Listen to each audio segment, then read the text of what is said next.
In just a few hours, peaceful valleys in West Sumatra were turned into roaring brown lakes. Bridges snapped like matchsticks. Cars and entire houses floated away. Families ran for their lives in the dark, praying as the ground beneath them gave way. And the terrifying part? Rescuers on the ground say more landslides and flash floods could still happen because the hillsides are saturated and the rains aren't finished yet. This is not just another monsoon flood. This is part of one of the deadliest flood and landslide episodes Southeast Asia has seen in years, and it's still unfolding as you watch this.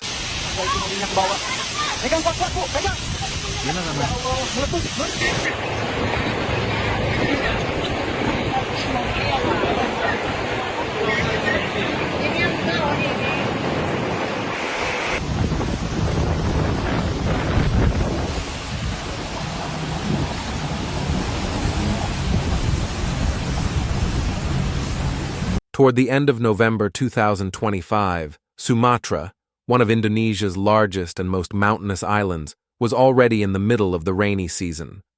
That alone is not unusual. What was different this time was the sheer intensity and persistence of the rainfall. A rare tropical cyclone, named Senyar, formed over the Malacca Strait, between Sumatra and the Malay Peninsula. Instead of quickly moving away, it helped funnel huge amounts of moisture toward northern and western Sumatra, where steep mountains stand just a short distance from the coast. Rain bands kept hitting the same areas again and again. Over several days, local agencies reported torrential downpours from around 22 to 28 November, saturating soils and filling rivers across Aceh, North Sumatra, and West Sumatra. By itself, heavy rain doesn't guarantee disaster. But in West Sumatra, you have a dangerous combination. Steep terrain, where water rushes downhill quickly. Narrow river valleys, which act like funnels. And in many places, deforestation and land conversion that have weakened the natural protection of forest roots, making slopes more likely to fail. This combination set the stage for what came next. Tolonglah bantuannya, sampai sekarang belum datang juga. Tengok air udah sampai tinggi 3 meter.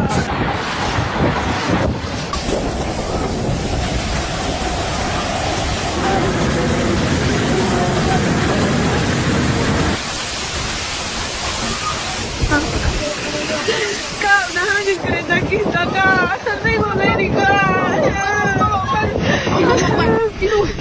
Allah, Kak. Minyak bawah. Pegang kuat-kuat, Bu. Pegang. Meletus.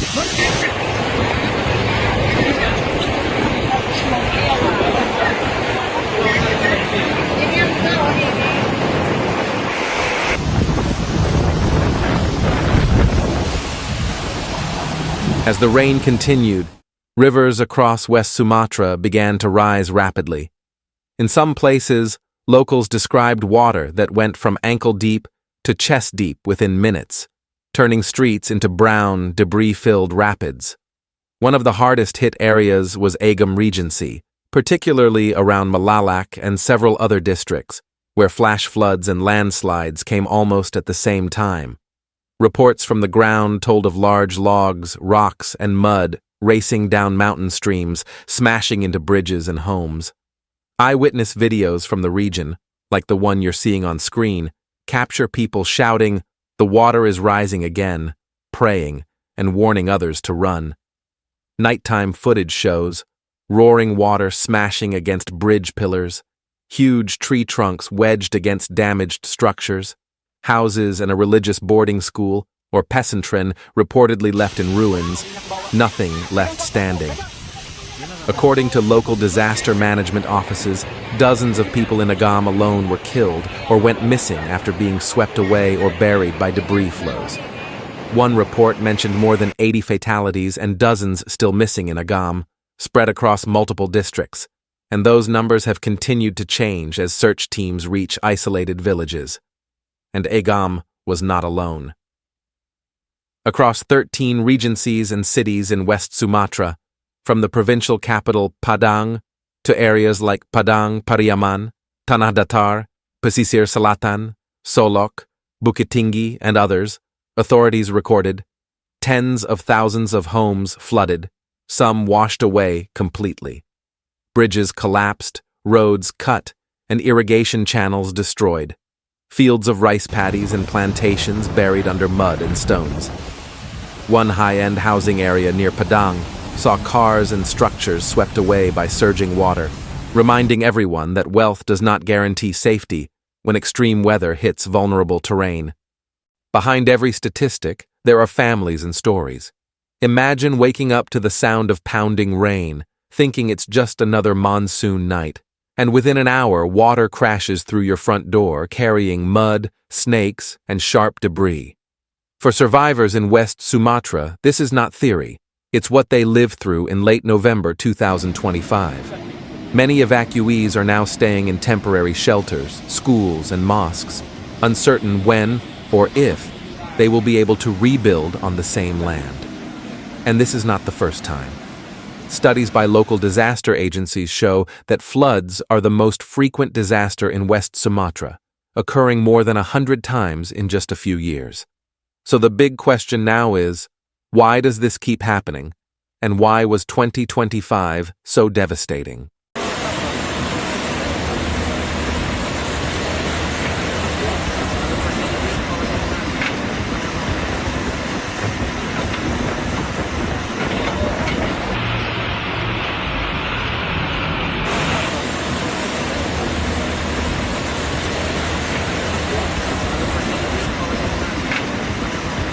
No single flood can be blamed purely on climate change. But scientists are increasingly confident about one big trend. A warmer atmosphere can hold more water vapor, and when conditions are right, it can release that moisture as more intense rainfall events. Studies on heavy rain in West Sumatra and elsewhere in Indonesia show that extreme rainfall days are becoming more intense, even if the total number of rainy days doesn't change much. ResearchGate. In other words, instead of gentle, steady rain spread out over weeks, we are more likely to see short, violent bursts of rain that overwhelm natural and human systems. Combine this with deforestation, rapid urbanization, and people living in hazard-prone zones like steep slopes and riverbanks, and you get disasters like West Sumatra 2025. Climate change is not the only factor, but it is a force multiplier, turning existing vulnerabilities into deadly outcomes. West Sumatra and the wider Sumatra region are no strangers to flash floods. Historical records show devastating floods dating back to the colonial era, and more recent cases include major events such as the Padang floods of 2016, which also involved extreme localized rainfall. However, the 2025 sequence stands out because it affected multiple provinces at once: Aceh, North Sumatra, West Sumatra. The regional death toll climbed into the hundreds, with thousands injured or missing. Infrastructure damage was widespread, including major highways and key access routes into cities like Padang. Some Indonesian media and experts are already asking whether 2025 represents the largest flood and landslide disaster in Sumatra's modern history, or at least one of the top few. While final rankings depend on how you count casualties and economic losses, it is clear that this event will be remembered as a defining disaster for the region. If you live far from Indonesia, it might be tempting to see West Sumatra 2025 as a distant tragedy. But in reality, this event is a preview of what many mountainous, coastal, and monsoon-influenced regions could face as the climate warms and development continues in high-risk zones. From South Asia to Central America, from East Africa to Europe, we are seeing the same pattern: more intense rain, more people living in harm's way, and systems that were designed for a milder climate now being pushed beyond their limits. The question is not whether we can stop all disasters. We cannot. The question is whether we can learn fast enough to reduce the damage, protect the most vulnerable, and respect nature's limits.